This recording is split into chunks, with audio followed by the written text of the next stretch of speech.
आपने जो एक और लफ्ज़ इस्तेमाल किया है, हम लोग कर रहे हैं आजकल, वो है विकसित भारत के बाद विश्वमित्र।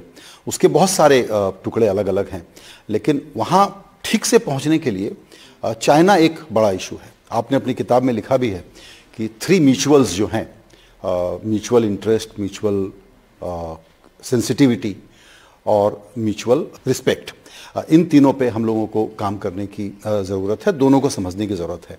और आपने बहुत ईमानदारी से लिखा है कि ये प्रिडिक्ट करना मुश्किल है कि ये रास्ता किधर जा रहा है चाइना के साथ, जो अभी हम जिस तरह से जिस सिचुएशन में हैं।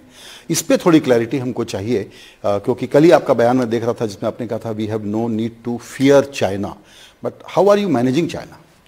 नहीं, देखिए, जब मैंने कहा कि we have no reason to fear, मैंने कहा we don't have to be scared of China. मैं इसका कॉन्टेक्स्ट भी आपको समझाता हूँ। मैं IIT मुंबई में मैं स्टूडेंट से मिल रहा था, तो मैं नॉर्मली ये क्वेश्चन आंसर कन्वर्सेशन में करता हूँ। तो वहाँ किसी ने मैंने खड़े होकर मुझे कहा कि अरे हमारे पड़ोस में चाइना यहाँ भी है, वहाँ भी है, मालदीव्स में देखिए क्या हो रहा है, श्रीलंका में ये हो रहा है, बांग्लादेश में वो, नेपाल में हो रहा है।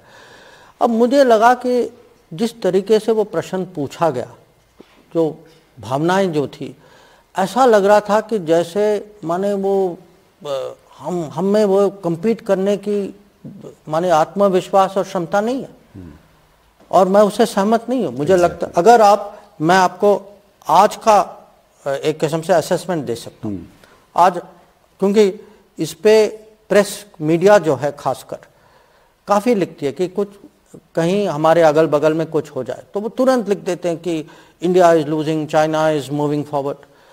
हकीकत आप देखिए कि अगर पूरे पड़ोस में अगर आप कनेक्टिविटी प्रोजेक्ट्स, पीपल्स जो मोबिलिटी ऑफ पीपल अगर आप देखें, तो सोशल इंटेलेक्चुअल ट्रेड आप देखें, तो हर यार्डस्टिक से, हर मापदंड से आप देखेंगे कि भारत की पोजीशन जो है पड़ोस में बहुत मजबूत है। पर यह भी सच है कि माने ये कॉम्पिटिटिव वर्ल्ड है, कि हम ये ना मान के चलें कि चाइना जो है ये माने दुनिया और खासकर जो हमारे पड़ोस के देश हैं वो उनके साइड से कोशिश नहीं होगी, वो तो जरूर इन्फ्लुएंस करने की कोशिश करेंगे और कर भी रहे थे। इनफैक्ट यहाँ थोड़ा मैं और आपसे समझना चाहूँगा, क्योंकि आजकल हम लोगों में बात होती है कि वहाँ स्लोइंग इकोनॉमी है, फॉरेन इन्वेस्टर्स छोड़ करके जा रहे हैं, चाइना दिक्कत में है, तो कहीं ये भी हम लोगों को कॉम्प्लेसेंट न बना दे। नहीं, मैं बिल्कुल सहमत हूँ। मुझे नहीं लगता, देखिए उनके भी अप्स एंड डाउन्स होंगी, पर मैं इसको डिप्लोमेटिक फॉरेन पॉलिसी कंपटीशन के नज़रिए से मैं देख रहा हूँ जी। मुझे लगता है कि हमारी सोच होनी चाहिए, India must learn to compete. Correct. अब चाइना के साथ कम्पीट करें, नॉट ओनली चाइना, हो सकता है कि कुछ पश्चिमी देश भी हों जहाँ उनके हित या उनकी सोच जो है हमसे अलग हो, और वो जो है, क्योंकि इंटरनेशनल रिलेशन में, डिप्लोमेसी में होता क्या है, हर देश जो है वो अपने हित के अनुसार वो सिचुएशन बदलना चाहता है।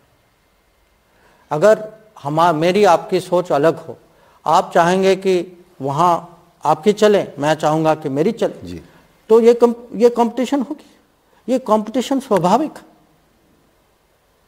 तो अगर हमें जो है एक किस्म से, इसीलिए मेरे लिए एनालॉजी मैं बहुत बारी मैं स्पोर्ट्स का यूज़ करता हूँ कि देखिए स्पोर्ट्स में कोई नहीं सोचता कि दूसरा टीम कहीं रहम करेगा जी, सब लोग जीतने की कोशिश करते।